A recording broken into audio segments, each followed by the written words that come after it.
Hello there. I was just reading a book on public broadcasting models around the world. Did you know that we fund public broadcasting in a variety of different ways around the world, from licence fees in the UK to donations in the US to a kind of government commercial fusion here in New Zealand? In fact, I would like to take you on a journey to see how each of these three countries organise their vastly differing public broadcasting systems. We begin with the United States of America.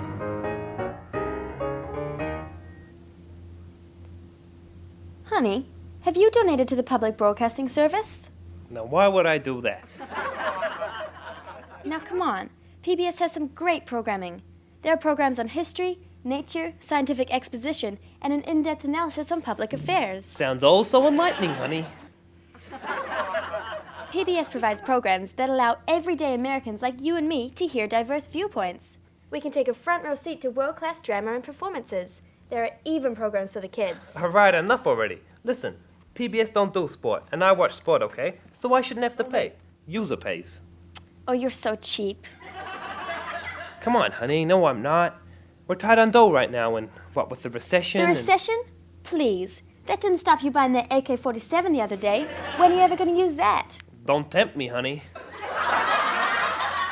The PBS Kids online website is, in my opinion, the most trusted online learning tool in inspiring and nurturing curiosity and learning for children. Wait, what's the gag? Why are you talking like that? What do you mean? Listen, stop talking PBS. Are we going to fool around now, or am I going to have to pay for that too? You're not going to shut me up that easily. I'm serious. PBS relies on contributions from people like us, and we'd be doing our part as Americans to make a donation. All right.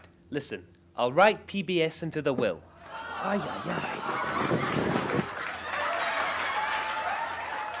Yes, the Americans have a plethora of public programming, but such programming is entirely dependent on donations from the viewing public. It certainly lives up to those American ideals of free will and consumer choice, but the question remains, with converging technology and free content being widely available, will public broadcasting survive? Now for a look at how the British do it. This program was brought to you by the BBC.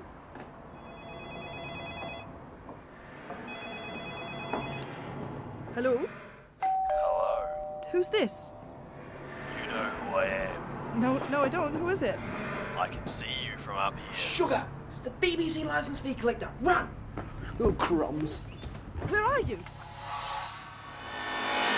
Don't worry about that. Leave me alone! Where are you? Worry about what I'm gonna do to you.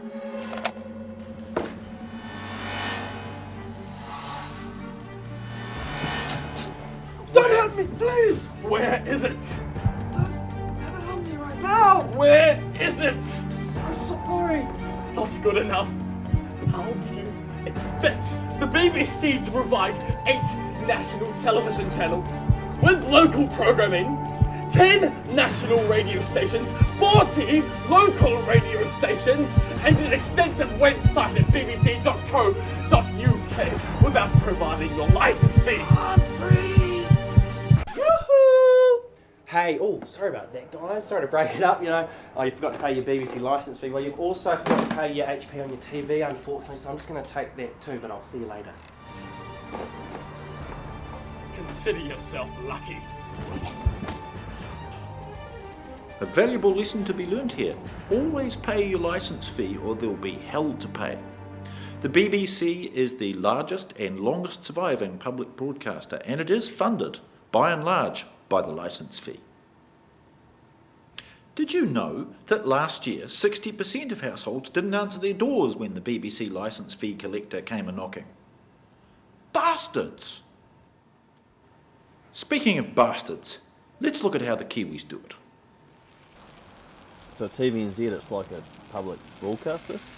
Yeah, but it makes all its money from advertising. I don't get it, eh? TVNZ has got a charter.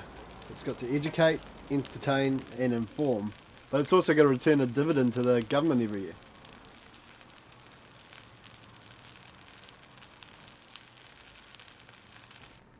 They've got a roundabout way of doing things in New Zealand.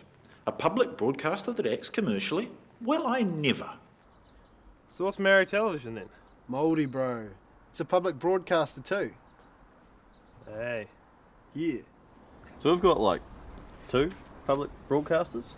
Yeah, I guess so. Why? Because TVNZ aren't doing a proper job of public broadcasting? So we've got like 1.5 public broadcasters. Pretty much. Sweet ass. Hey. Ah yes, Maori TV. In theory, closer to a public broadcaster than TVNZ is, but most New Zealanders don't know that. Bizarre. Media commentators claim that TVNZ focuses too much on ratings and advertising dollars. They'd rather give prime time slot to a documentary on the world's most perfect vagina than history of New Zealand. So my documentary is about the early colonial women and their struggle for universal suffrage. I've got everything that you need if you want to look at any research. Look, Hiliary, I'll just stop you there. Were these colonial women topless by any chance? Excuse me? TVNZ prefers to buy cheap overseas programs like Desperate Housewives and ER and screen them in prime time slots where the advertising dollar is high. The public broadcaster has to act commercially, and the truth is that local programming is just too expensive to commission and purchase. And you want how much? Oh, mate, you're dreaming. No, goodbye, thank you. Some joker wants $500,000 for their program about a dysfunctional bogan family from West Auckland. Outrageous. Get off Facebook. Last year, 60% of TV1's content was local. For TV2, the figure was only 17%. Is this really what New Zealanders expect of their public broadcaster? No. I didn't think so. So, do we pay licence fees?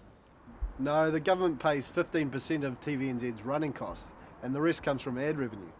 But how can TVNZ be a public broadcaster when it runs commercially and has heaps of overseas shows? I don't know. So, the question remains, can a public broadcaster with a commercial mandate really deliver programs that reflect New Zealand on air? And how can such a beast live up to those high Rethian ideals to inform, entertain and educate when the bottom line is all that really matters? Don't ask me, it's a rhetorical question. But I can tell you one thing, with TVNZ's preferences for overseas programming, populist documentaries and large profits, are we really seeing New Zealand on air? Well, I suppose that's another rhetorical question though. Bye for now.